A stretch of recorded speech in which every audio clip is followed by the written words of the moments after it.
This episode is brought to you by FanRoll, your source for premium gaming dice. Get 10% off dice and dice accessories at fanrolldice.com with our code TRIALS10. They have a huge selection of metal, resin, and even a couple of other novelty dice. So go check that out and get 10% off your order with code TRIALS10.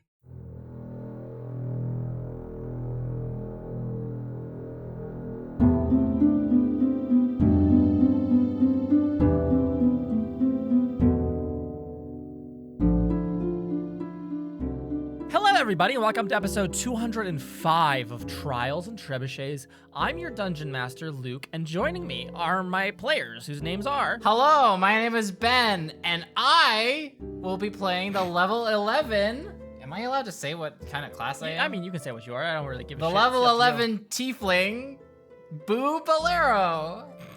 I'm not a scam artist, promise. Do you have a cat? Hi, it's me, Carla, and I play the level 11 Tiefling Roguelocke Integrity Idleberry.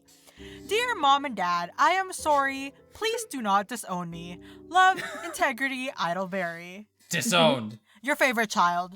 Hi, I'm Sarah, and I play Mira Marchand, the level 11 half-elf bard. Now listen up, here's a story about a tiefling guy who lives down in Dry Falls, and every day and all night, everything he does is just scams. That's him, inside and outside. He's Boo dabba-dee dabba-da, dabba-dee dabba-da, dabba-dee dabba-da. That's great. Hi, I'm Sam, and I play the 11th level human sorceress, Marge the Barge. And last time on Trials and Trebuchets, the students arrived in Dry Falls, a wonderful old town, and began their very quick magical search for Boo Bolero. Finding him hastily in an abandoned house, searching himself for a man named Quent Persimmon Pale. They explained that they were looking for a way into the Plain of Lem and were quickly sent off to steal some shoes in order to earn Boo's trust before they could talk through the details. That night, Integrity met with her brother in a tavern to arrange an easy theft and a wonderful stage play the following morning. Or I guess the next day. We find ourselves then, tomorrow, the day after. The three of you can have wonderful rest after your long journey the day before, and I assume can spend the morning eating and planning some sort of a way to heist a couple of pairs of shoes, 3 pairs of shoes for your good buddy Boo. In the afternoon, the early hours of the afternoon, you all can leave your inn, the Stone Dragon Inn, and begin making your way, I assume, directly towards the one and only Gelid Trotters. Is that correct? Yes. Is there any preparations other than Serenup's Marge, I apologize, wearing your fox mask? Is there any preparations you, Mira Marchand, or you, Integrity Idleberry, would like to take? I am going to put glasses on and put like a pipe in my mouth, but not actually put anything in it. It's just like empty pipe. a fake pipe. It's a fake pipe. Yeah, it's all ceramic. I'm gonna have disguise self cast on me just in case. Wonderful. What does Mira Marchand take the appearance of? Joan Evelyn Kingsley. Oh my gosh. Bastard. Mira is now 6 and some foot tall, very buff, charismatic looking, very buff looking, and it takes the appearance of the one and only graduate of Wildcliff. And loser of the tournament, Joan Evelyn Kingsley. And Integrity, you put a pair of circle glasses on and put a fake pipe in your mouth, and the 3 of you together, a fox-masked person, Joan Evelyn Kingsley, and a scholar of some sort, maybe, who knows? Someone who belongs in a... You tweed jacket. Yeah, you belong in, like, a study somewhere. The 3 of you can make your way towards a beautiful, affluent part of town, along which the road, there is tons of little shops to stop and browse through. Off in the distance, you see your target, a 2-story home and shop combo called Gelid Trotters. You all park at a bench or table across the street underneath an umbrella of a sort, waiting for the moment to strike, watching the target with utmost intensity.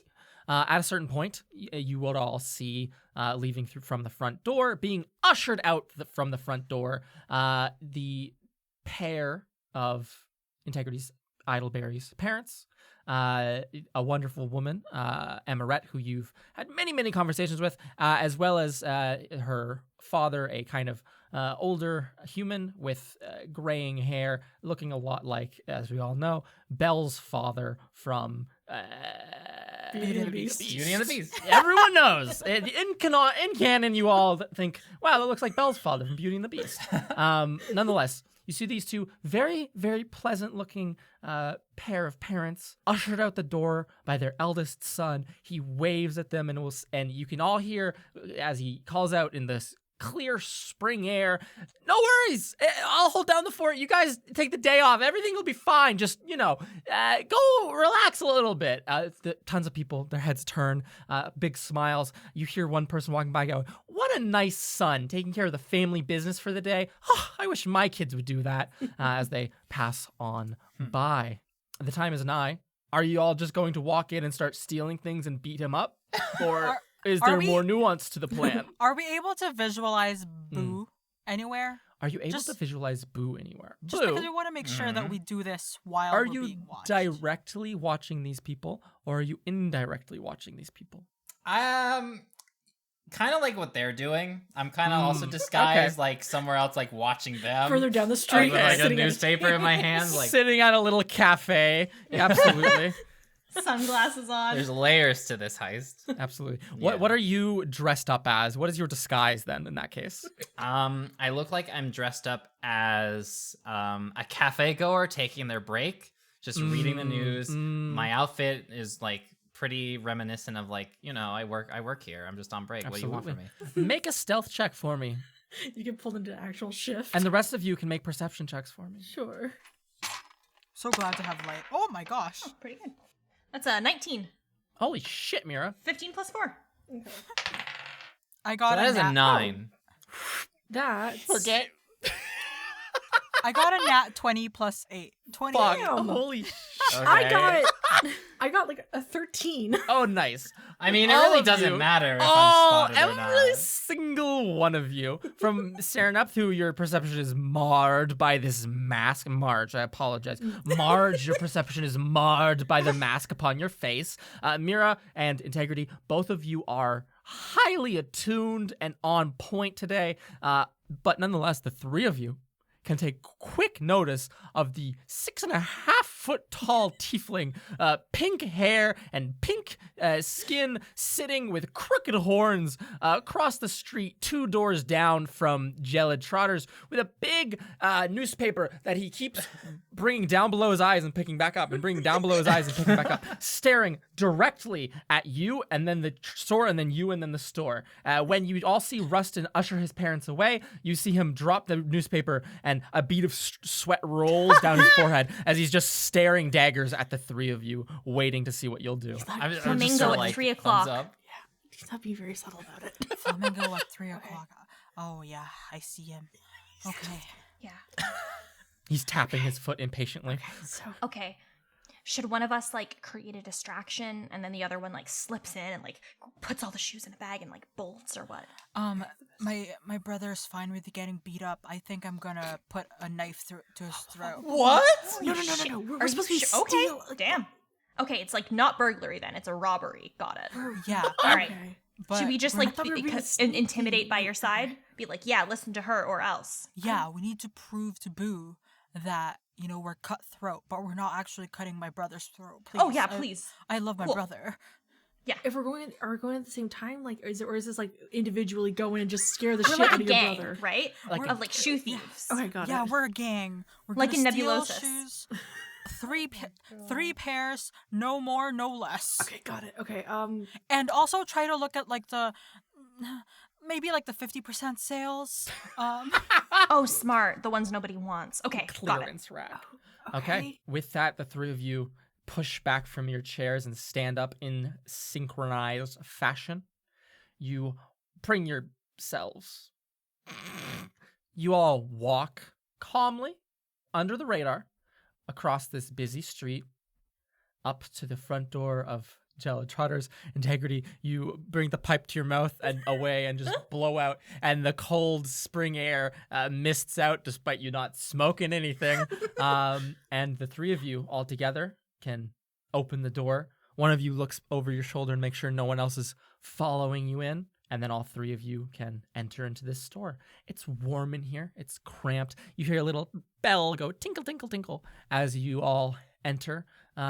There's shoes lining the shelves on the walls. There's a little display in the front window. And then at the very far back end of the shop, there's a counter, and behind it, a little work area wherein you see a wonderful, probably 20 years old, 23 year old human, hard at work. He'll look up at you and go and stand, and he'll go, "Oh, everybody, the three of you, welcome.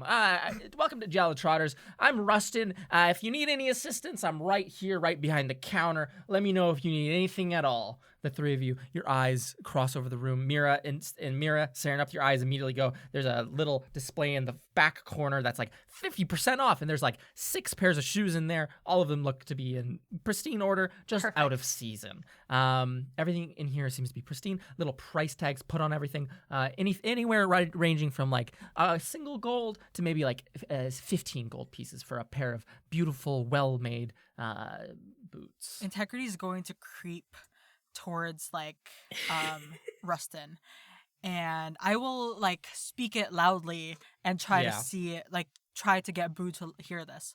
Wow, such beautiful shoes you have here. Did you make these, young man? Well, I made some of them, but not all of them. My father made most of the really nice ones. But I can point you towards the ones I've made if you'd like to take a gander. Oh yeah, totally. Point me to those, and then I'm going to like have my hand on my knife, my jade dagger.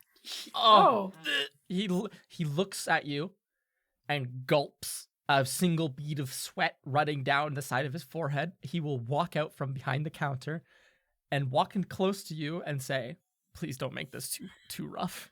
And walk forwards in the store towards a nice little display and begin pointing out a bunch of the shoes he's made. The other two of you, what do you want to be doing in this moment? How many people are in the store right now besides us? It's just the three of you and Integrity's brother right now. I would like to lock the front door. Just so no one else walks into this. And it has to look like we're robbing. We have to look like we're robbing Absolutely. things. Like, Serenup, you walk This over makes the it sound front like you're door. gonna fucking massacre everyone in here. I'm sorry, Integrity's the one with the knife. I want to say that Marge has never committed a crime besides this one starting now. Marge, Serenup. You can walk over to the front door and very slyly lock it. Closed. Shut. Again, the world of Dry Falls, they're really into these little turn knob ones. Keys are getting phased out. Too many robbers, too many little thieves around. What's really in is these shitty little locks that you can just turn and they'll lock. Yeah. It's amazing. It's innovative. But you can walk up and lock the door. Serenup, Cinderman, Mira, you watch her do so. I want to be like a shitty little Disney movie minion in this moment as Joan, because Mira has convinced herself this would be very funny. So she's like going up to Integrity, who is like much shorter than hers, going, "You got this, boss." Rustin looks at you and like purses his lips and will look away for a moment and go, "God, this is really happening." And he will continue very slow, being like, "I made this pair of slippers, calf leather upper, you know the deal. Wonderful, great shoes, 10 gold piece. They could be yours, or you could custom order a pair to fit your own feet, and he'll keep making eye contact with you, Integrity, and then like dart his eyes over towards you, Mira, in your imposing physical form, and then eyes dash back to Integrity, looking at you through your wonderful glasses, through your great disguise. Is Bo looking at us? Can I see Bo looking at us through the window? He's at a... Boo, do you want to stand up? I assumed that he was going to be not like try to stay under the radar and sit his look at me. But Staring through the do you window. want to stand up and walk over to the window and just peek on through and watch it all happen? I'm gonna try and be sneaky about it, you know? Okay. I'm gonna try. No, this light is the sure. perfect angle to read my newspaper next to the window. I'll You try and walk be up- sneaky. Make a stealth check for me. It's actually not bad. I just want to make 19. sure that. Oh. A 19. Boo, you loiter out front, completely under, like, you look so much more casual standing up and kind of walking about, taking a quick lean against the nearby, like, fence, and then just, like, looking over your shoulder through the front window, and you kind of see them all gathering in a semicircle around Bruston. So, Integrity, you can all perceive this tall tiefling, who seems to be completely imperceptible to the common crowd. He looks just like a regular dude waiting around. Yeah. But to all of you, you can see the master of this entire operation waiting outside. You are totally right. These shoes are a wonderful deal, but you know what else is a more wonderful deal? If it's free, and I'm going to take out my Come on, get him, boss. jade dagger, and I'm going to point it towards him. Boo. Through the window, as you discreetly peek through every now and again, you see the human you know as Rustin, the guy who partially runs this shop, kind of like smirking to himself. And then at a certain point, you see in this other tiefling pull out a jade dagger and like stick it to his throat and like get really close to him. Integrity Idleberry, he like pushes himself up, like you push him up against the wall, he puts his dagger to his throat and he goes, "Oh, please be careful, and he puts his hands up and goes, "I can't do anything. Just take anything you want. Please, just don't hurt me." So I see you're gonna make this easy for us. Good. You better be intimidated. And Face palming so hard. hey, Marge the God. Barge, go take the shoes. You got it, boss. Christ. I got And you can walk on over to that 50% off rack, start stuffing boots in your bag if you'd like. Marge the Barge. Yeah, that's a good one, boss. I start stuffing the boots into a burlap sack. Absolutely. Generic ass burlap sack. Oh, absolutely. Hurry up before I make this painful for this young kid. I need you guys to all roll performance checks for me. I get a my plus 15 to this God. roll, so. That's fucking absurd. Okay, I don't think I have a very good performance, so we're gonna find out. 16. What? What? I Damn. rolled I rolled a nat 1. Holy fuck. I The wanna. fact that that's still your minimum roll, though, is fucking It's crazy. 16. Hey, Yeah. Sarah. Hey, Sarah. Hey. I don't know why you've cursed me like this. I got in total, I got a 5, but it was a 1. What Holy did you get? fuck. I got a 16 as well. Hell 14 yeah. plus 2. Oh my. We're in this together. The eye holes of the mask are just very difficult to sometimes see through. It's like I'm trying to grab the boots and they're just falling out of my hands and onto the ground. I could not be happier with where this went. Let me just do some quick math. Add those up. Oh no. Integrity, Oh my Mira. God. Y'all are feeling it. Even you, Serenap, you are all so deep undercover that it is a perfect mask. This is a perfect display of just villainy. There's no way this could ever be traced back to you. This is just masterful work on all regards. Everyone is firing on. I don't remember that expression, so I'm not gonna use it. Everyone is. All cylinders. Thank you. Everyone is firing on all cylinders. Boo. Mm-hmm. Through the window, Mm-hmm. you see a lot of chuckling to people's selves, The shop attendant, Rustin, seems to be holding in stifling laughter. You see the person in the fox mask walk over and begin stuffing them in a big burlap sack, and that gets a chuckle or two out of the attendant at the shop. Everyone seems to be having a great time, all things considered. Either you might interpret this as the funniest, like the best, just most fun, everyone's having a great time robbery of all time, or you might be on to something else here. Nonetheless, from your vantage point outside, Boo, you do see some other stuff going on. There is a group of, I would say probably 3 or 4. Let's say 3. There's a group of 3. You know these guys. They're the town guard, right? They're dressed in like some very plain, baggy blues and greens, and they have big capes and have some spears with them. And you see them very slowly making their way up the street, headed towards exactly where you are. You can watch simultaneously the robbery inside proceeding, and you can also watch these guards walking down the street towards where you're at. I'll give you the offer because you're so undercover. Do you want to bail before they get here, or are you going to do anything? I don't want to leave everybody like high and dry, so to speak. But I also feel like there's more to this than I know, and I feel like this isn't as, real as I would have expected. So yeah, we could probably up the stakes a little bit. So what I'm gonna do is I'm gonna do like a brief like knock on the wood or knock on the wall. Oh, you can just reach over very gracefully and knock on the front window. Yeah. It's a very loud knocking sound that all 3 of you hear. And Rustin also turns his head and he goes, "Oh, is that Boo?" After the knocking, I'm gonna like sort of like dart my eyes like to where the direction of like the guards are going, and then I'm gonna dip. You're gonna dip? Like cartoon, like just get out of here. Sure. Does anyone inside? What do the 3 of you inside want to do?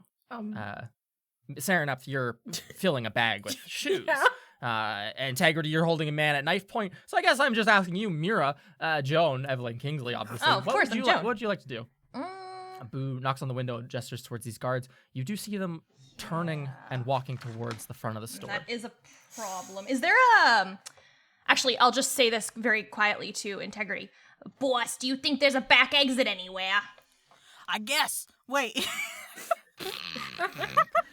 Integrity, you know that there's a door in the workshop over to like the house part, and then a back door out into the back alley. Absolutely, you know this. I don't know, but we'll definitely find a way. And then I'm going to shove the knife back onto my pocket. But I'm gonna push Rustin down.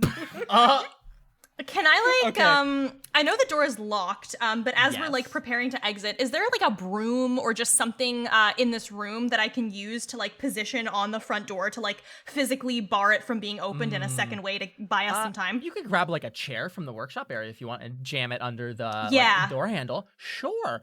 So in this time, Serenup, Marge, you finish filling a sack up with boots, as many as you want to take, honestly. You can take all of them. I think Rustin might even say that to you moments before Integrity knocks him to the ground and goes, honestly, you can just take all of those. They're not going to sell at this time of year. Deal.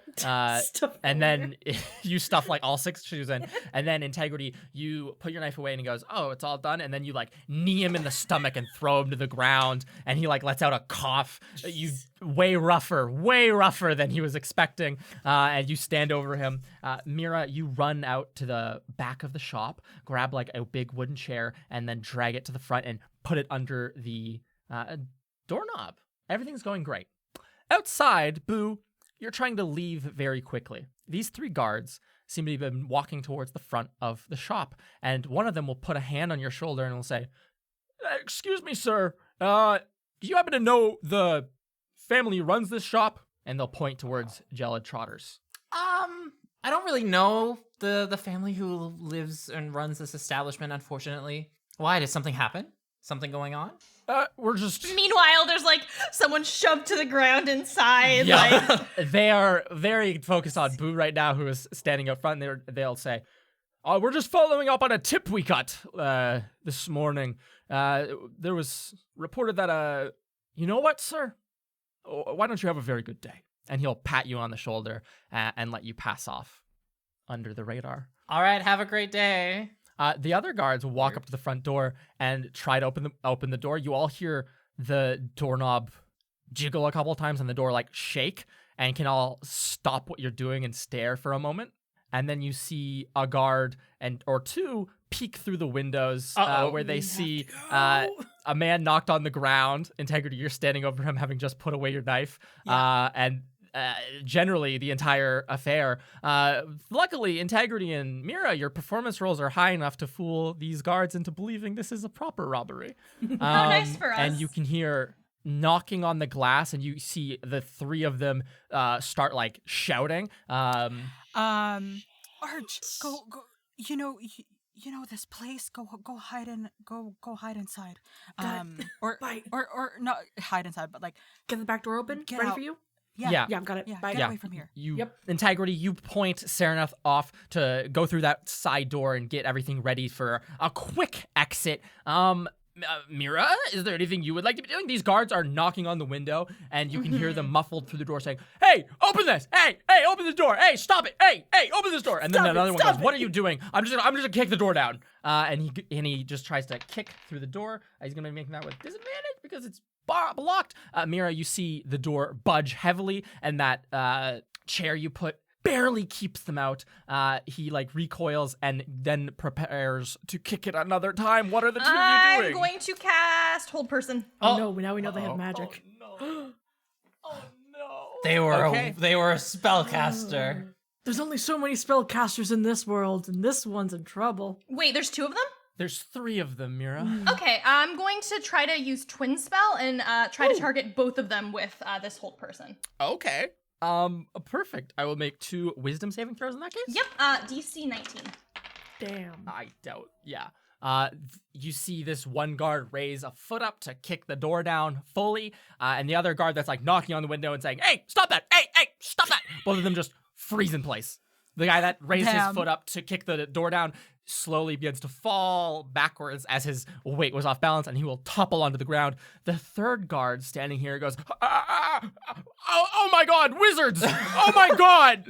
And the boo, as you're walking down the street away from them, you hear this loud commotion begin. He grabs his friend his fellow guard who's like pointing through the window and starts just shaking him, and as vigorously as he can, he's like, did they curse you? Oh, are you gonna die? Don't mess with the Seahawk gang! Don't mess with the Seahawk gang.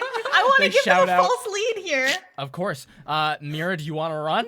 Yeah. With that? Okay, Yeah. Mira, you jump over the counter and run through the side door. Sereneth is waiting there at the back door open, and you can all just huddle into the corner, or huddle out into the alley waiting for Integrity. Idleberry, Rustin is standing at your feet, and he goes, "Oh, this is going fucking terribly, dude." I'm going to like remove the mouthpiece and the glasses. And I'm Yeah. gonna put it to the side.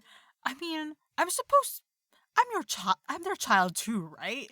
Do you think I'll Integrity, get in as you trouble? wait, you hear a rock smash through the front glass Oh my as this gosh. one remaining guard like just picks up a rock from the front guard and throws it through the glass. He like shelters himself. The glass falls onto Rustin, and he gets a couple of cuts on his face. He's, "Oh fuck, you need to get out of here." And this other guard is like trying to like get through the front window without cutting himself. He goes, Stop right there. City guard, you need to stop right there." I'm going to cast what's the word for it? Not cast. Awakened no. mind. Uh-huh. To speak to my friends to just like Okay. run like. Okay. I'm going to cast Haste on, let's say Sereneth, because I think Yes. the stakes are the highest for Sereneth, to double her Yes. movement speed. Okay. And I'm also dropping the disguise self once we're like out of view, course, because that of way, course. what? Me? Mira Marchand? course. I wasn't Of seen course. there. You don't, like, why are you chasing me? In the alleyway, both of you hear in your minds Integrity go, "Run, run." Or what specifically do you say to their heads? Integrity. Leave now. I'll be okay. What the You hear, fuck? "Leave now, I'll be okay." Mira, you cast haste immediately upon Sereneth, and you can both. Are you gonna run the same direction, or are you gonna split from one another? I'm splitting. I'm gonna go the opposite Okay. way. Make us harder to target. Yeah, Sereneth, you sprint off. Do you want to ditch your mask and like, oh, this No, is because I hell for literally. you? Oh, the mask was the one way to But get out of the here. masked person was seen committing the crime, but if you take it off, you're Sereneth. It's bad either way. Oh, no. Okay, I'm going to. I mean, okay, they talked about a rumor. I'm guessing that's to do with the relationship between the Cindermans and Mayhaps. So I think in this case, to save the identity of Marge, Yeah. I'm going to take off the mask Of course. and fucking bolt. Take off the masks, stow it into your bag. Damn. You and Mira run exact opposite directions down these alleyways. You guys don't really know your way around town very well. Sarah, you were here for a couple of days, but most of that time was spent inside, like a couple of small trips to the market. But the two of you can sprint off, making your escape.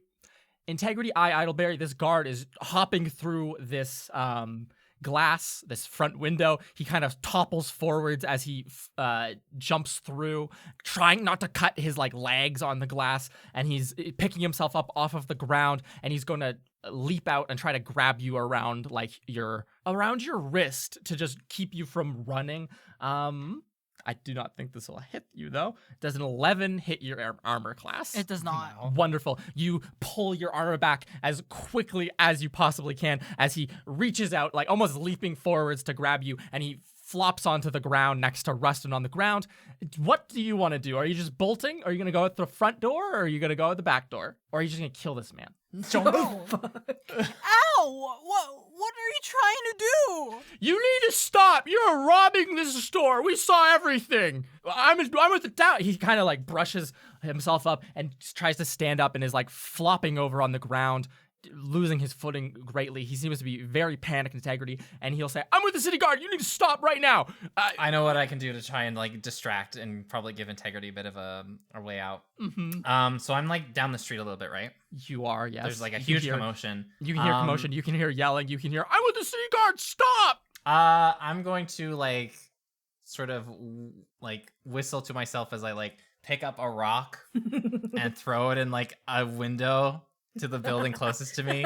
Oh my fucking god! You walk past a cafe, the little cafe you were sitting at. Oh, no. The wonderful server waves at you with a nice, friendly smile. You wave back and just overhand throw a rock through their front window. People scream and squeal, run away, and you just sprint away. People go, what's going on? And just generally chaos ensues. In the back alleys, you, Mira, and Sarah hear another window smash. You have no idea what's happening. You hear screaming. You hear the general panic of mass populace of just freaking out over windows being smashed and guards yelling, please stop! And then talking about magic. This guard in the store turns his head quickly and goes, oh no, more break-ins? Are you an organized crime ring? I'm going. Damn right. I'm going to cast onto this person who's talking to me. Phantasmal Force. Huh? Okay.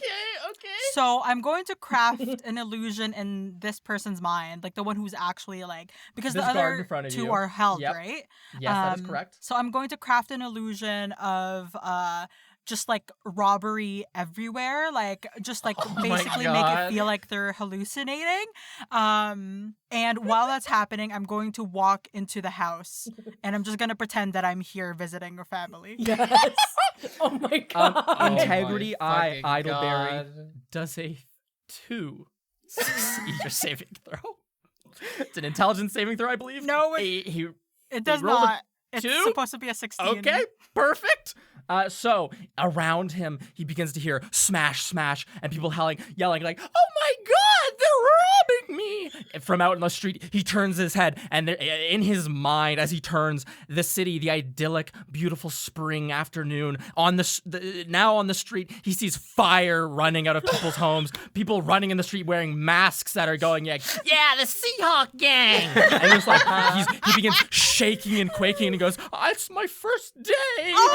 And Integrity, you jump over the counter and run out as this man, quivering legs, stands up and begins to, try to pull open the front door. Rustin, as you go, goes, "Be safe!" as you run out the back door. Are you going to run into the alley, or are you just going to lie low in the Idleberry house? I'm gonna lie low in the Idleberry house. Okay. Where do you want to hide? I'm going to hide in the food cupboard. Absolutely. You The run food over to cupboard. the pantry and like pull out a bunch of stuff and then just scoot in and then pull it so that it covers in front of you again, like a big bag of flour or something, and you just pull it in front of you. Make a stealth check. That's a 13. Okay, with a 13, Ooh. you pull this Did you big know bag that I of rolled on flour. that one? You pull this big bag of flour in front of you and are perfectly hidden from sight. Sure. Mira Marchand, Sarah Cinderman, Mhm. the two of you, after probably 30 minutes of being horribly lost, if you would like to, can regroup maybe at the inn that you were staying at, or you can go to Boo's abandoned house. It's up to the two of you, but it will take a lot of time as you have run off trying to lose your tail. I might try to go to Boo's only because that way there's no chance of like anybody in the inn Mhm. having seen us. Perfect. Yeah. Absolutely. And Saranap Cinderman, making the same educated guess that I think that's what Mira would do, so I'm going to do that. I can't go to the inn with a burlap sack full of boots after the first robbery was at it. Like I can't do, and It's plus just not wearing the sensible. mask. I can't go there. Of course. The two of you, as you walk the streets, being very calm, making yourself look like you belong. You hear the rumor mill begin churning. You walk by random pedestrian citizens of Dry Falls who say, "Did you hear that there was a break-in at Gelid Trotters today?" And then another person goes, "I heard that it was organized crime ring and they were killed 2 guards." And then another person, and they kind of like all the people that hear that go, "Oh my goodness!" And you can both walk off into a more seedy parts of town and find yourselves back at Boo's abandoned house. You can knock at the door, and I presume, Boo, that you have returned here to lay low as well. Yep. These Sort two of head in my girls- hands. Yep. These 2 girls enter into your home. One with a bunch of boots in, and the other is Mira. Oh, so you did get some of the shoes then. Yeah, we know, did a that was great a- job. I That put was the a very on the table. 6 pairs. Yeah.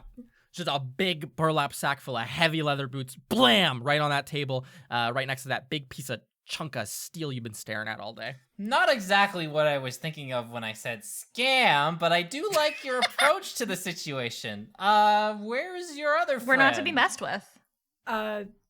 She's laying low because she was the last one to leave the scene. We are going to reconvene and bring her back. All right, well, it's not really my problem. You got the stuff, so that's really all that I care about. So we have a deal, right? You're gonna help us out in the Plain of Lem? Oh yeah, I'll help you. You helped me, so I'm gonna return the favor and be the perfect little helper that you could ever ask for. Wonderful. Sus. That came out a little weird. I mean, to be fair, we are also planning on screwing him over. Yep. So this is not Yep. like, a surprise or like something that I Mira feels particularly outraged Yeah. by his obvious intentions of double crossing us. Yeah. The 2 of you can stand here hesitantly. Saranap, you just slap this big bag of shit. Let me read this. You slap this big bag of shoes, boots down on the table. Next to it, both of you can see this very weird looking hunk of metal. You might almost, it's just very out of place. It's certainly something, and Boo, you would have probably also noticed this from spending time around it.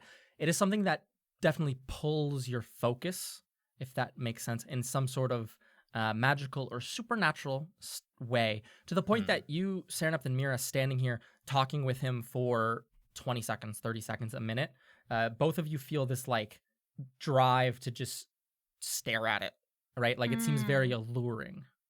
Interesting. I'm gonna look over to Mira and be like, we should, because now we've dropped his stuff, we should get our friend. Yeah. Yeah. Mm-hmm. I'm allured. Do you say that? Oh, Yes. It looks like whatever this thing is on the table that was Anyhow. left here catches your eye a little bit. Yeah, what is that? I'm gonna be honest with you, I don't have a clue. Okay, perfect. I'm wondering that myself. However, You can, I feel like it would hold your be- hand over it when you reference, oh, this little thing you're looking at. And I you don't feel know. like, yeah, I don't know. I have no idea. Ain't shit. Don't know. I imagine it's connected to the person that I'm looking for, and that's about as much as I know. Girl. Interesting. It's a clue. Pretty much all I can see it as. Can I Anyway. examine it more closely in any way? Oh, absolutely. You can walk up to it. Yeah. Yeah. Boo, would you allow Mira to examine it more closely? Cautiously. Okay. Will you pull allow your Mira hand to back. breathe close to it? I mean, worst Let me case take a- scenario, it Let me kills take a little her. sniff. Oh So- my fucking god. Boo kind of like pulls his hand back away from it, Mira, and you can walk over to this table and take a closer eye. How do you want to examine it? Just like touching, looking closely, all the Could you hallmarks of make like, for me. Yes, you walk over to it. All the hallmarks of examination. trying to remember things I've learned in class. Very Make a religion check religion check. I can absolutely with make a religion with check. advantage as you touch it and feel like a pulse of magic run through your fingertips. It almost makes them go numb when you touch it, Mira. That is a non-natural 20. Mira Marchand, 18 you plus two. are perfectly suited to be examining objects like this. It looks to all appearances a big hunk of metal. It has a very rough finish, that of like a cast iron skillet, right? Like that chorus, not chorus, that kind of rugose surface texture. You put 2 or 3 fingers of your left hand down upon it and immediately feel them all go numb as arcane energy floods into them. And you can rack your brain for 2 or 3 seconds, and then the very recent lectures you've had from your wonderful class demonology floods into your brain about fiendish magics and the ways in which they take form in the material plane. The fact you touch this, you turn it over a little bit, and you can see it looks like a big chunk that was taken off something. It looks organic. It looks like a part of something's body. With your studies, your base studies in demonology, this seems to be a part of a fiend that was broken off or otherwise left behind. It is full to the brim with a arcane or just a magical flow of energy that seems very, very powerful. It seems to have a lot of remnant energy from whatever creature left it behind. Very fun. Thanks for letting me look. I have no idea what this is. Make a deception check for me. I'm rolling well, liar. finally. That's a Damn. total of 26. Damn! I don't think I can beat that. 17 Okay. plus 9, baby. Boo, she has no idea what it is either. Well, anyways, it might Yeah. be useful for actually maybe getting there. Who knows? Sure, if you think so. Well, in any case, I'm going to gather up everything that I need, these shoes included, in He preparation swings them. for, I suppose, the journey? What do we need to know before we go? Do you fancy, like, demons and stuff? Like, I have a crush on one. fancy, like, I'm more about undeads, but like,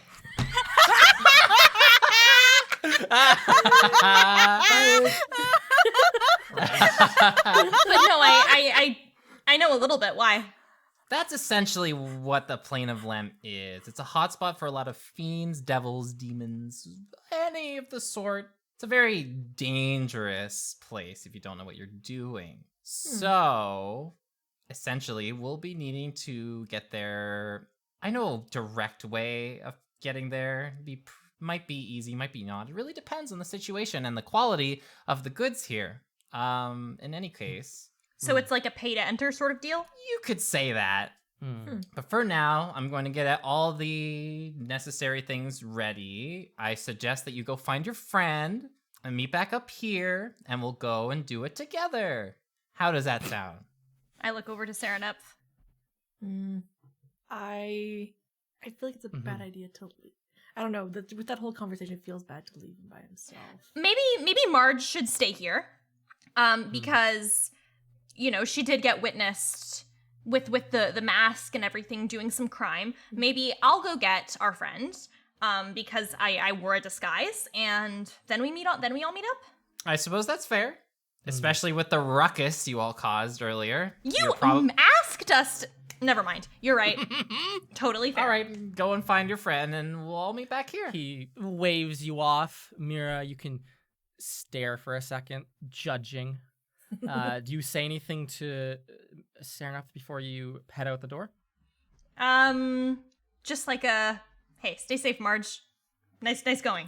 I don't say anything. I just give a thumbs up. Give a thumbs up. You can drag one of those chairs away from the dining table to sit with your back to a wall, and you and Boo engage in a staring contest for the next while Mira goes to round up the loose end.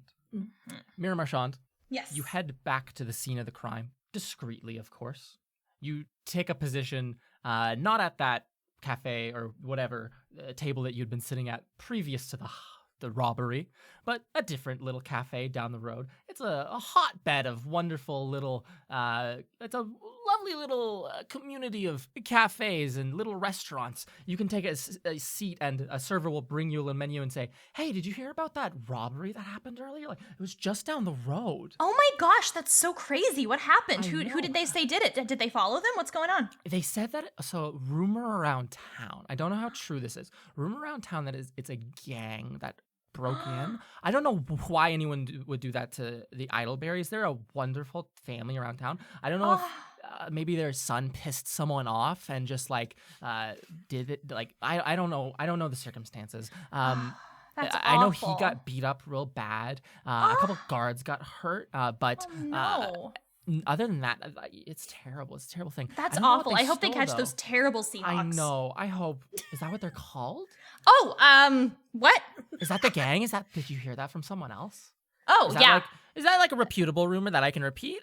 Can I take you on face I value heard with people. that? I heard people whispering. I heard people like Oh. whispering. Yeah, you should repeat it because it's super reputable. Seahawks? That's a pretty cool. Yeah, pretty crazy. I wonder if I they're bet they're from gonna out be of like town. all over committing crimes. Anyway, I'm gonna go check in on them because I'm kind of like friends with the Idleberries and I need Oh, new shoes. That's crazy. I've never seen you around here.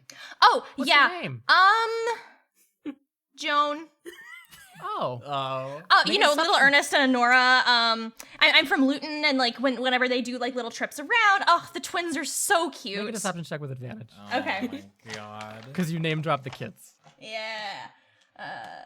15 to okay, so 15 plus 9, 24. She goes, oh, I never knew that's what the kids were called. I just know that they had kids.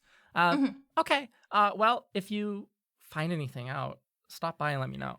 Oh, absolutely. Make sure to tell as many people. I mean, we can't have this like awful crime stuff happening Of here. course. And she winks at you. Hell yes, I have Not in a a way that vector she's for false information. And Mira, you can wander across the street. There seems to be 4 or 5 guards out front. You see one of them talking to older man, Integrity's father. They're just kind of like chatting about what happened. You see Rustin is kind of sitting in a chair. No one's really talking to him at this moment. But when he sees you, he like kind of squints at you and then will stop. Like he'll look away just as quickly as he took notice of you. Do you just want to walk up? Yeah, I'm gonna walk up and One of the- stretch, Yeah. yawn, point behind my back, cast a message. Where's integrity? You cast this to Rustin. Yeah. He looks shaken. He looks directly at you and like opens his mouth and then puts a hand to his temple and will like you see him like turning almost red as he like doesn't breathe and is just like you hear him grunt loudly and Mira, you hear in your head, she ran out the back door. I think she's just hiding in the house. So maybe come back later tonight. And then he goes, Hi, neighbor. I'm going to say out loud. you say out loud. One of the guards puts a hand between you and goes, oh yeah, excuse me.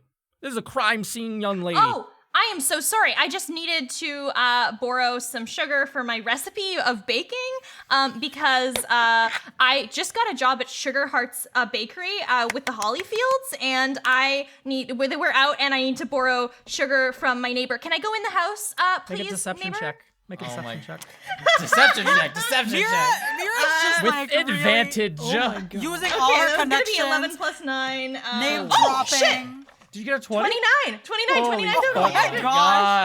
God. The guards are immediately put at ease. Desmond Idleberry looks over at you when you start name dropping stuff and getting like neighbor. He's never seen you in his life. And then you hear the front door, not the shop door, but the front door of the house open, and a wonderful old woman or a wonderful familiar face pokes out. Am I right, Idleberry? And she'll go, "Oh, dear, come over here. I'll help you out. Don't worry about the store stuff. Thank you, guards. She's a family friend, so I'll take care of her. Sorry for the inconvenience. And the guard kind of like looks at you skeptically and will go say, all right, sure, but I'm Okay. watching you. I'm And just he a humble turns- baker, so.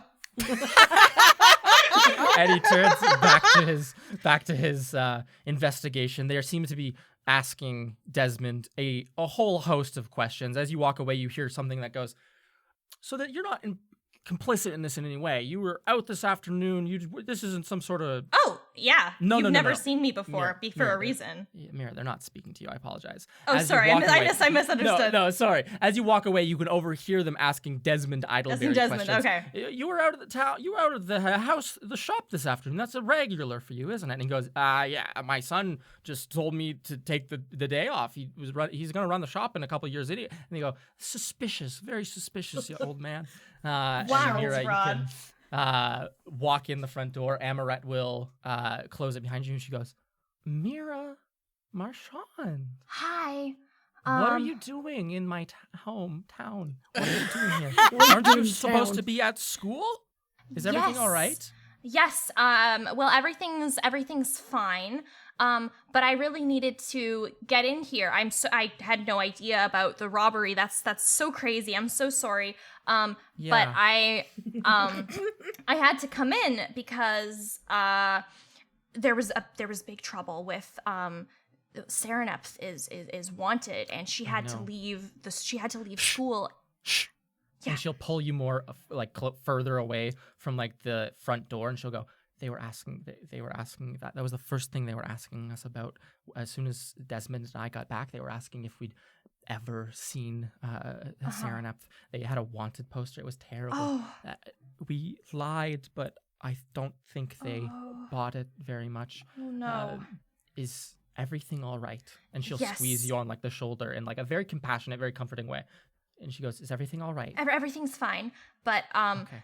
she left school for a little bit, and we didn't know where to go, and so we came here just temporarily. We're going somewhere else, Okay. a different You plane. should get out of here as quickly as possible. It's Yes. very dangerous. But I think that the house might be a hiding place. Integrity didn't tell you she was here because she didn't want you guys to be implicated if you were questioned about Serenepth, but I'm just coming to get her. Is she coming to get her? She's already here? I'm not sure. But she we didn't want to reveal ourselves to you because we didn't want you to get in trouble if the guards asked anything about a wanted person. She was So just trying did to keep she- you safe, but I'm just looking Okay. for her. Oh, so you think she broke into the house and is hiding here watching us or something? I just figured she might go somewhere She's familiar. I don't know lost. for sure. Okay, you're free to look around. Her room is upstairs if you want to look into that. Okay. Thank you so much. Of It's course. great to If see you you- again. It's great to see you too, Mira. How's Winsler? He's been better. But I think he'll get better soon. Oh, is He's he been having a tough time lately. Okay, I'm sorry to hear that. Then. Is he with the rest of you as well right now? No, we got separated. We're planning on meeting up on this Okay. other plane, Okay. I guess you could say. Okay. Yes, of course. And she like washes her hands a little bit, very nervously, like I understand. Yeah. And she will say, I'm cool. I'll be here if you need anything from me. I'm just gonna be listening at the door. Is all. Okay. Okay. And she'll pat you on the shoulder again, and then you see her walk up to the front door, and you like kind of crouch down and put a cup to the door and listen in. Mira Marchand. Love it. You are in the Idleberry's kitchen / dining room / entryway. What would you like to do to find your friend who is presumably hiding out? I'm gonna follow Amaret's directions to Integrity's room because I assume that's where she'd be. Of course. You walk up the stairs. They creak mightily. Integrity, you're hiding in the pantry beneath the stairs, and you hear someone creak, creak, creak. Walk up. Dust falls. And it gets in your eye, and you're like, Mira, you hear someone fretting from beneath the stairs loudly as dust got in her eye. The telltale sounds of one of your friends in distress. Very low-key distress, but distress nonetheless. I'm going to whisper, Integrity, is that you? We're ready to go. Oh, okay. I'm hiding behind the flower. Okay. Well, I came to come get you. I had to tell your mom you're here, but and then I'm going to cast message and I'm going to say, but I made up a reason so that she doesn't know anything about Winslow or the Plane of Lem. She thinks it's just a Serenup thing. Oh, And I gave a very good, very kind reason as to why you didn't say anything. thank you so much. I didn't want my mom to think that I didn't love her. Oh. I'm going to move the flower and Absolutely. slowly open the pantry and start course. crawling and try to. Yeah, the back door is completely in view. Your mom has her back turned to you at the front of the house. You can make a stealth check for me. Stealth. Yeah. And Mira, you can continue up the stairs. The ruse that Integrity might be in her room, fully intact. Oh my gosh, I love a plus 12. Oh, damn. Hell yes. That's a 19. A 19. Nice. Integrity, you push this bag of flour, open the door. Can scooch I on by. also leave money on the ground? How much money do you want to leave? How much were the shoes, you think? I was so hoping you A were going lot. to leave 2 gold. About 35 gold pieces. Okay, I'm gonna leave 35 gold pieces. Actually, Just no. on- I'm gonna leave 30, and then I'll pay them back for the 5 next time. Perfect. You count out before you even leave your hiding place 30 gold pieces and put it in your hand. Push the flour aside, kind of scoot past it like a shadow. The door barely even makes a sound as it creaks open and closed. You put 30 gold pieces very quietly on the kitchen table and then sneak out again like a shadow out the back door. Your mom never once the wiser. You look back over your shoulder just once before you close the door. She looks great. She looks healthy, in good health. She looks very worried for you and your friends, but you can close the door and breathe a sigh of relief and then sprint away as fast as you can. Mira Marchand, you can very quickly walk upstairs, walk into Integrity's room. It is the messiest place you've ever been in your life. There's big bags of straw all over the place. There's 2 beds in here from when Serenup stayed, and you can just there's a weird odor of like a locker room almost, and you can be like, get a lay of the land of Integrity's general room, and then you can head back downstairs, tell Amarette, oh, she wasn't there. She'll let you she'll give you a big container of sugar to bring with you to fill up the ruse, and It's wish going to you come in well on your handy way. in the 3rd act of this arc. I'm going to Absolutely. use it for something Sure. really important. And you can head out on your way. You can write down 1 or half a pound of sugar. Great. And we're off. And we're off. Integrity, you run off into the back alleys of Yes. Dry but Falls. Well, Yes. I'm more so Uh-huh. going to wait until Mira leaves, so I'll be Okay. so that we can meet up once she leaves. You run to a well-positioned alley that you are fully able to navigate your way to. You grew up in these streets, running away from your terrorizing older brother and maybe other children. You can rush to an alley that has a very good view of your guys' front door, the Idleberry's front door. You see Mira escorted out with a big container of sugar in her 2 hands, and then Amarette will slam the door, continue her listening, and you see Mira walking off along the front street back to the sketchy part of town. At a certain point, she walks a bit close to a dark alley, and you can pull her in very quickly if you would like to, and Yes. the 2 of you can then rush off to Boo Bolero's home. You push open the front door, very confident in this manner now.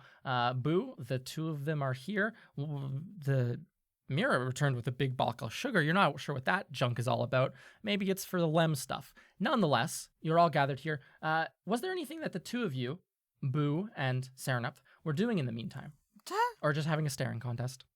I think after, Serenup doesn't know what to talk about with this person, but, Yeah. it feels weird to just stare, so I think she just, looks down and starts, push, doing, very, low maintenance, manicure, pushing back cuticles. Yeah.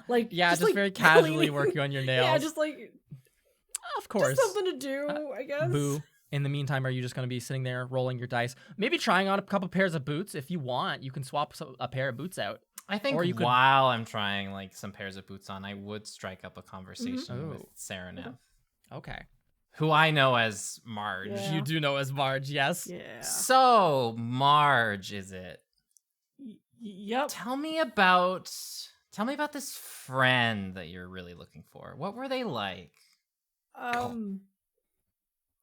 Winsler was just a very nice, fun person. We were in our group together at school. We just really miss him. Do you feel like what you're doing is worth it? I mean, You're putting your own lives at risk. You're going to this demonic plane in search of what? Whatever's left? Damn. Seems a bit like a lost cause. I don't know. you don't really know what we've had to give up so far to keep together before this even happened. I've given up stuff. My friends have given up stuff. Oh, we've all given up stuff. We've all been there. I just want to know, how far are you willing to go? What's the stopping point, really? My friends are the most important thing to me. I will stop at nothing. And I don't appreciate the fact that you're trying to take what me and my friends have and try to demean it the way you are. We got you, your boots. You're going to help us. That's all you really need to know about that situation. It's a you against the world type of situation. It's always an us against the world. I kind of know the feeling. I'm not going to press any further. I completely understand. And you can lean back, put your feet up, and admire your brand new boots that you've swapped out, Boo. Staring up, you can look at him with contempt in your eyes and filling your heart. And at this moment, your two good friends bust through the door. Integrity, Idleberry, and Mira Marchand. Oh, you're all back. Wonderful. I was just about to get a little antsy. We're here, we're good, we're cool, we're ready to go. All right. I should probably say that it would be best to do this at sundown when everyone seems to be getting ready for bed, because clearly the fuzz is still kind of hot right now. Is it a very, attention-grabbing process to get into the plane of Lem? I've never done it, but it's best if nobody interferes, lest something goes awry. Interesting. So, you know a lot about the place of Lem? Not as much as I would like to know, but I know enough, and that's all that really matters. Okay. I know what place it kind of is. I know exactly what I'm looking for, and I intend to get exactly what I want. Well, we're here to help each other, so that shouldn't be too difficult. Right. We'll have each other's backs. I know we Yeah. Both of us, fingers crossed. will. We're gonna need it. And with that, the three of you can kind of pull your chairs over to make a little triangle and talk amongst yourselves if you want. Boo, you can make the necessary preparations, getting everything in order. Yes. Integrity's feeling a bit antsy with all of this, considering, suspecting Boo to be a little bit weird. May I grab the book that is in my bag and read it a little bit before we head off? Absolutely. You're speaking of the Book of Lem that was left in your Yes. possessions? Absolutely. Yes. Boo, as you collect your things, Integrity, you can grab from your robe or from your bag this little orange leather-bound book. It has embossed on the cover, a coin. You can open it and begin to skim through it. It's probably only 100 or so pages long. It seems very recently made as you go through it. It seems, again, like pristine condition.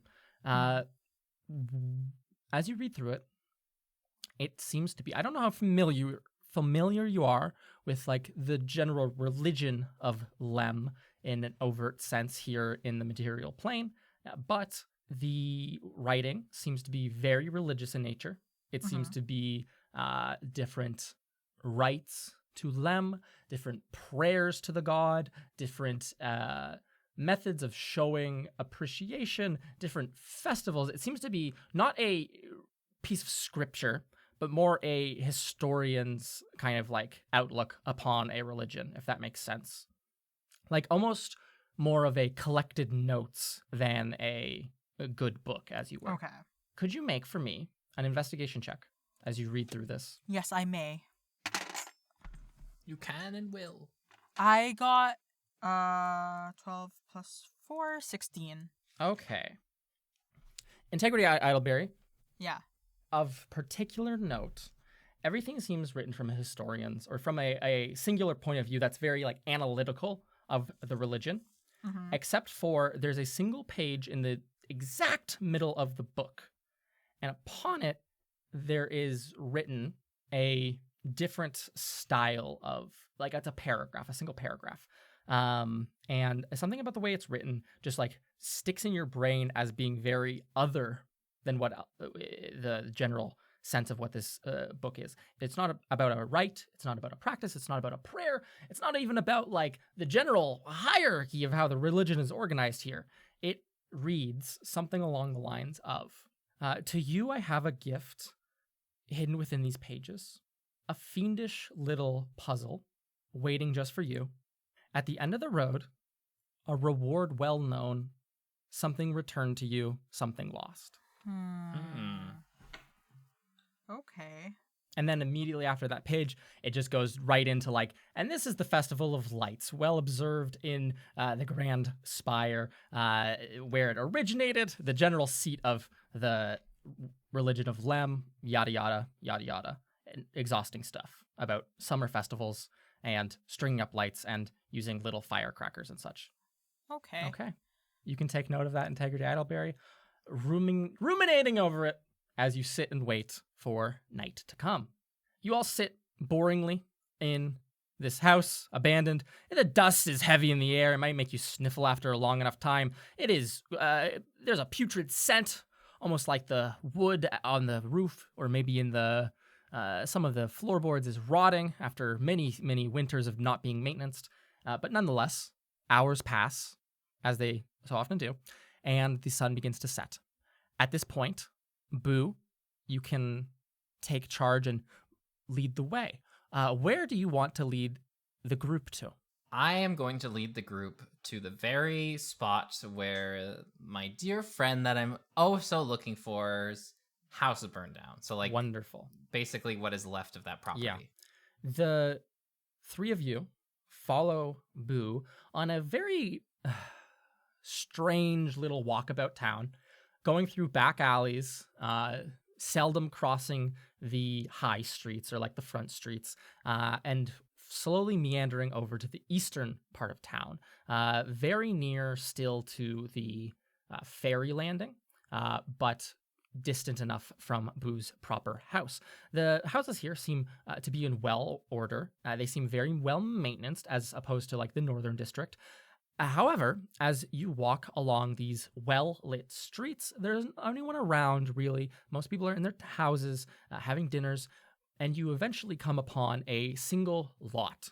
The houses on either side of it are well-built and look to be relatively new compared to the rest of the neighborhood, but the single lot in the center in between them, as these houses are built in like a row almost, so it is very strange to see a middle piece. It's like a piece of a puzzle that's missing. You all see the remains, almost ancient looking, of a very well burnt down home.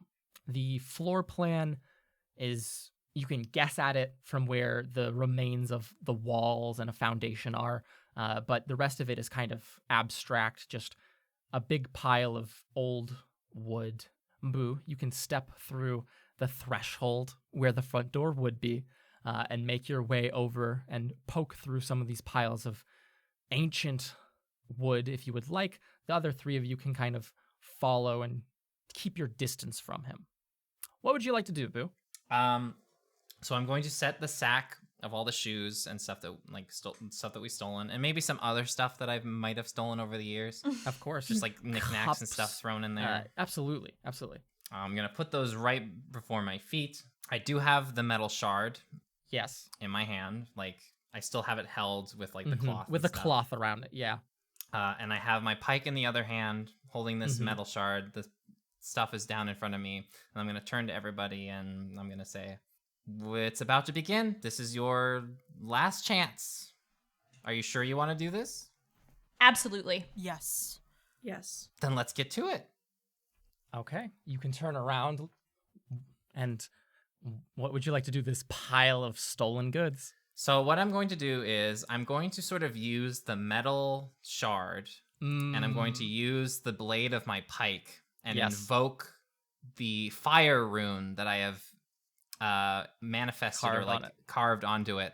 And I'm going to sort of use it to sort of like spark a fire. Of course. In which I'm going to rain the sparks down on the stolen goods. Yes. You all see Boo handle this pike, this incredibly long pole arm. He grabs it very near to the tip where this long spike of steel is. And you see as he holds it, a burning rune begin to glow in the steel of the spear. The steel almost heats up red hot, and he strikes it once against this metal that you know, Mira, it belonged to some fiend's body.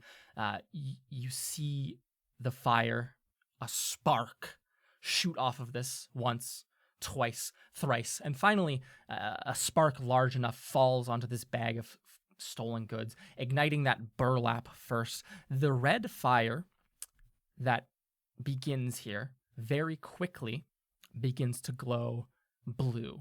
It burns into a blue, very pale blue fire as the burlap sack begins to ignite the things within it. You hear like a squeaking or a sizzling sound from within. Is there anything else you would like to do as this fire grows larger and larger? As it's lit, I'm gonna roll up the iron shard again. Yes. I'm gonna hold the spear, my right hand, and sort of just like almost like sort of chant a hymn. Yes. Like, oh, I bring these offerings to you, Lem. Throw wide your infernal gates. Grant us passage to the land that your dominion. Winsler Wallop. Yes. Hello, it is I, Winsler, also doing the ritual on the other side. Oh, shit. Boo Bolero, Mira Marchand, Integrity Idleberry, Sarenth Cinderman. You all stand here. You hear Boo chant these words. There's a rhythmic quality to it, Mira. One that's not great. But nonetheless, a rhythmic quality to it. There seems to be more power behind his words than would otherwise be deserving of, right? He didn't say it in a particularly powerful way, and yet there is some volume, some loudness to it that feels it feels as though it is echoing out from that fire. As it burns and he says these words, you see the fire begin to take a single form, that of a hand which outstretches as if a palm waiting for you to give it something. And you will all hear a very crude, crackling voice, almost like the fire itself is speaking, that says, "The toll." So I'm going to ask you, Luke. Yeah. Obviously, Boo sort of like knows about the customs of Lem and everything. Yes. What would be sufficient for this toll? This toll is paid expressly in money. In gold. Money? Yes. All right. The hand outstretches once more as you all look at it and says, "The toll! Quickly now!" I'm going to give this hand all 15 of my gold, because that's wonderful. All I have. As you drop it, it doesn't even make contact with the fire before burning up in blue flame and disappearing. The hand remains outstretched. Integrity Idleberry, Sarenth Cinderman, Mira Marchand. Okay, I have a total on my entire person of 416. Jesus. GP. I'm gonna try to give him 50. 50. Okay. You drop a huge amount of gold into this hand. You feel it burning up. You feel the fire grow stronger. The flames begin to lick at the burnt ground itself, almost spreading like liquid to places where there is no fuel, almost threatening to spill over onto your feet. Integrity Idleberry, Sarenth Cinderman. I assume it's just any amount of money. I I'm gonna put 10 gold pieces. 10 gold pieces. The fire grows ever so slightly larger, and the hand finally turns to you, Serenep Cinderman, and you hear it say, crackling louder, the toll. I will give it 25 gold. 25 gold pieces. A nice intermediate amount. You pull this from your coin purse, drop it. Before it even leaves your hand, it begins to burn up, the blue flame covering your palm. It's very cold. It does not burn you. It does you no injury. You all feel a coldness seep over your feet. You feel the flames, these cold flames begin to climb up your legs, and you are all very quickly enveloped in a blue flame. The hand, as quickly as it appeared from that flame, disappears, and the bag of goods begins to burn, almost as if it is turning just directly to ash and dropping to the ground, a dark husk of whatever goods were offered. And as you are all enveloped in flame, you hear a very quick snap. Your eyes go black for just a moment, and then you feel your ears pop, and your eyes once more open up, light before you, as you find yourselves in a very, very busy thoroughfare. The heat on your skin around you, you're not on fire any longer, but you do feel a incredible heat, that of probably the depths of summer, the warmest warms that you've ever felt, probably like almost 40 degrees, just this encroaching warmth. You smell on the air the heavy smoke, not of things burning specifically, but more of people smoking things. Incense is in the air. A ton of mixes, maybe even people's cologne mixing up in the air. You see around you, for as far as you can see, people rushing into carriages on chains, people arriving just as the four of you just did, just all in a start, shrouded in blue flame and going, "Ugh, over here, everyone, good order." Like people, very affluent looking people surrounded by retainers or servants of a sort. The four of you are standing in a large plaza. The ground beneath your feet is a dark reddish black. There is large pieces of freight, like big steel crates all around you. Imagine, for all intents and purposes, like a very similar to what we would know as like a train station, right? Oh, yeah. I love it. Ooh. I Except love just it. all this red and black stone, all this very This is where they were hiding. shining steel. Instead of tracks like trains we would have, you see large chains, almost like a gondola rail leading off onto large metal towers. Holding on to the chains, instead of like a gondola cart or the thing itself, you see what looks like almost like humanoid creatures. They have no heads, but they have very big red arms. They have very big red legs, and in their like chest, in their center of mass, there's like windows and doorways to stand within them, and you see them just like climbing like almost like orangutans or monkeys along these chains off in all directions, some sort of hub of transit. As you're all standing here taking in the sights, someone will approach you, a small impish looking creature. It has a long scraggly face and big teeth. It has huge eyes almost bulging out of its face that are completely black. It has these big wings. It's wearing like a little tuxedo with no shirt on. You can see it has like white tattoos shining on its bright red skin, and it will rush over towards you guys in a start and will say, welcome to Lem. Are you first timers here? You look very new. You're just standing around. How can I help you?" And he like begins like walking over. He almost looks like he's about to like start grabbing at your like pants if you were not to move quickly. Like he walks up to you, Serenep, and like reaches out these little claws, and he goes, "Are you new here? You're new here. Let me bring you. Where are you going?" I'm walking backwards. I'm walking behind somebody else. We're going to duplicity, please. Duplicity? High rollers. Okay. Do you have any luggage? I'll grab your luggage. Any luggage? What? And he's like, he begins to walk towards you, Mira, and like putting out little hands as if is like gonna hold your hand or something almost. Yeah, like he reaches out a hand and he'll say, "Any luggage? I can take your luggage for you." No luggage. We're fine, thank you. Off to Duplicity High Rollers.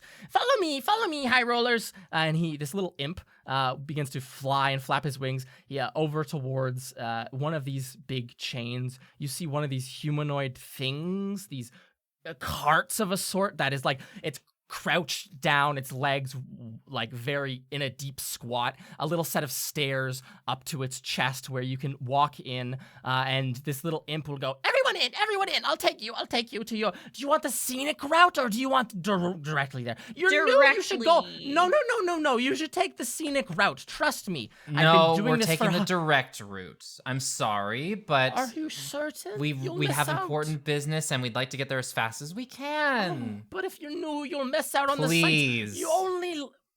He puts his hand against his chest and he'll go, "Very well, everyone enter the cart. Take a seat. You don't want to be jostled around." And he will bow and put his hand as if you were to walk up into the chest of this weird humanoid thing. It probably stands about 15 feet tall. Its torso made of glass and steel, and its arms looking to be made of bright red clay. I would recommend being careful around the denizens of this place. Yeah. They can be very pushy, and if you don't push back, they will take advantage of you in some way or form. I probably should have mentioned that before we got here, but details. Be pushy back. Yeah. Okay. Thank you. Everyone on, please. We're taking up space. And he looks around. You see everyone else being escorted by imps onto one of these cart things off to wherever they're going. Everyone else seems to be paying no heed whatsoever to the imp and is having their conversations as the imp just screams at them from 1 foot below, or a foot tall little creature. He gestures with his hands. Please, Yeah, I've get been on. in airport security before. He goes, please get on quickly. We're taking up Okay. space. Okay. Okay. Okay. The four of you get on. He pushes the ramp up, and this creature that you've just walked into the torso of almost grabs its own set of stairs and folds it into itself. It closes its own doors, pushing the two almost like its pecs together to close the doors on you guys. You can all sit down in here. There's a smell of cigarettes and cologne heavily in the air. You can sit down. It's open windows. Or you can open the windows if you want. They're these glass windows that you can push open, and you see this imp very quickly fly up to where the head of this creature ought to be but isn't, and it just sticks its hands into the flesh itself or the clay itself and begins to just say, "All right, let's move. Duplicity." And it begins to move its hands almost like it's pulling levers, and the arms of this big cart grab hold of that chain. You feel your bodies shake as the entire thing is very unsteady as it pulls itself up onto this chain, and using its hands just climbs along again like some sort of humanoid gondola, just climbing its way across the chains.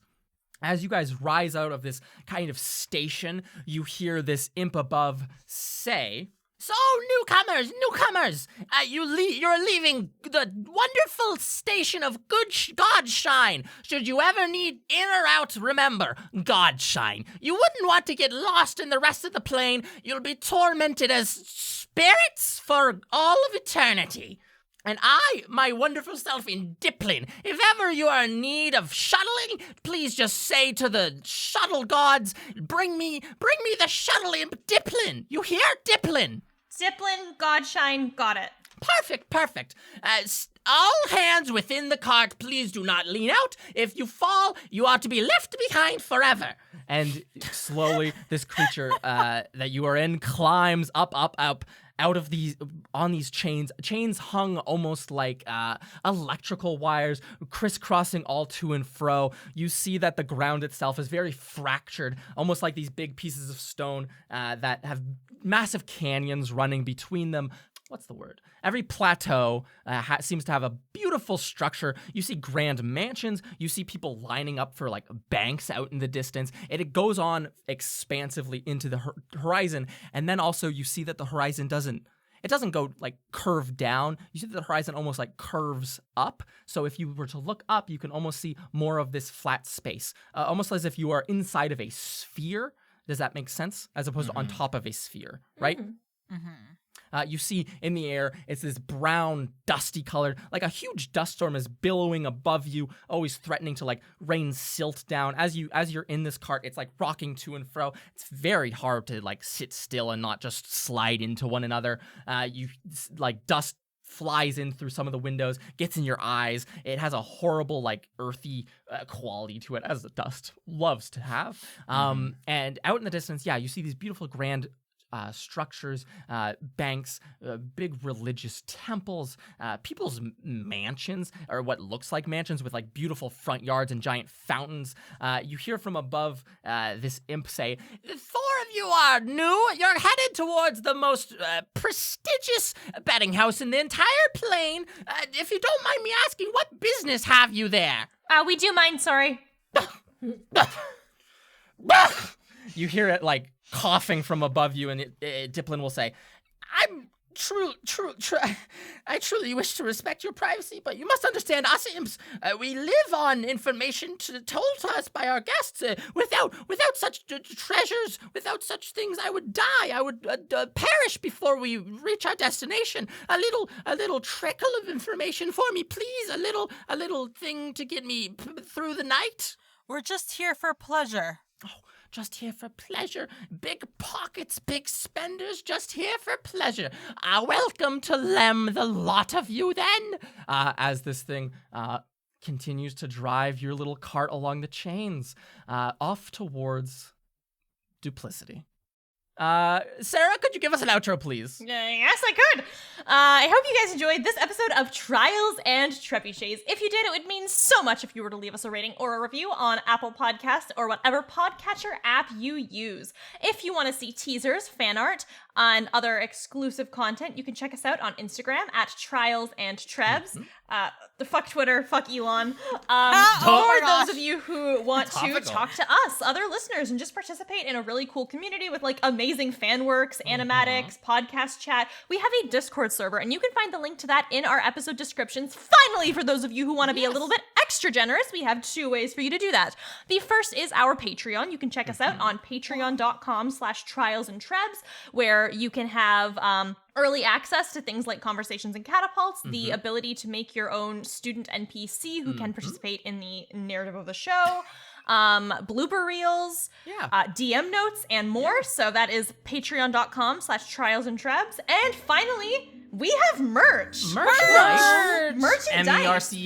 That's right. We've got stuff like a super cool Nesca t-shirt, really awesome stickers that feature, for example, things like Winsler and his dead cat.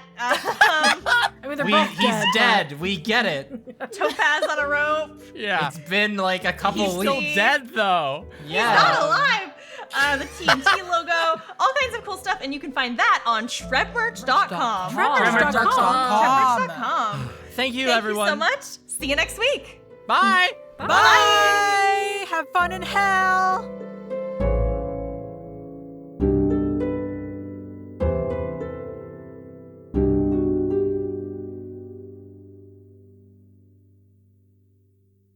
It's New Year, it's new month, it's a new Patreon for me. And I'm feeling good. Dun-dun, dun-dun, dun-dun. Hi everyone, it's 2023. It's a new year, it is a new month, and I am here to tell you that it's the Patreon time! Ta-da! I'm here to thank a couple of people who are supporting our Patreon. Thank you so much to J3SC7HB6F. Thank you. Thank you for your donation. We have Hadley Grace. Thank you so much. Kate Lesiol. Thank you for your support of the podcast. And last but not the least, Natasha. Thank you so much for donating and supporting the podcast. It truly means a lot to us. 2022 has come and gone, and 2023 is beginning, and you're still here supporting 5 people, 6 people who are recording for your listening ears, and we hope that you're enjoying and having fun. Stay cool, and I do not recommend stealing shoes from your family, or from your family business, or if you do, please make sure to pay them after because, you're guilty. Bye!